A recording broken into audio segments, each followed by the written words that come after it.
Carissimi amici, buongiorno. È nata a Bresciu la luna stotta. Scusate un attimo perché già mi sta vibrando un telefono. Mia moglie, vediamo che sono suonato. Pronto? Camera? Che fu? Sì signore, sì. A cassarola pigliai. L'acqua, sì, l'acqua ci ha messo. Sì. Udato, ci messo pure udato. Nisciu un numero 6, ora che fare? Un telefono mi staccavo, o così di pezzi. Basta, vi stavo dicendo, carissimi amici, che stai nata Bresciu, hai nata con una stotta. Scusate un attimo perché mi sta telefonando da nuovo, temo qui. Oh, me ne può dire.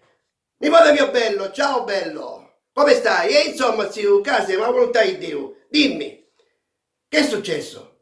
Sei andato a scuola e la professoressa ti ha interrogato. E allora che succede? Qual è il problema? La, profes- la professoressa ti ha detto di rispondere a una domanda. E questa domanda qual era? Che cos'è la parola come contemporaneamente? Oh, è così facile, zio. Oh, dimmi una cosa, ti faccio un esempio banale. Banale, non banale, banale. Quando a tua mamma ci finisce a bombolare tu gas, che cosa fa?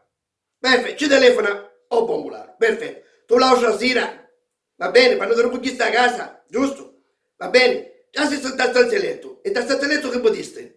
Perfetto. A Tomasi insieme con bombolare. Perfetto. Dimmi una cosa, in quel preciso istante tuo padre, secondo te, che cos'era? Un cornuto, perfetto. E tu, contemporaneamente, sei figlio di puttana. E così semplice, sì. Ok, ciao gente, saluto, ti saluto. Allora, carissimi amici, vi stavo ma donna no, no, non ne posso più. Vi saluto, va, ne vediamo alla prossima, va.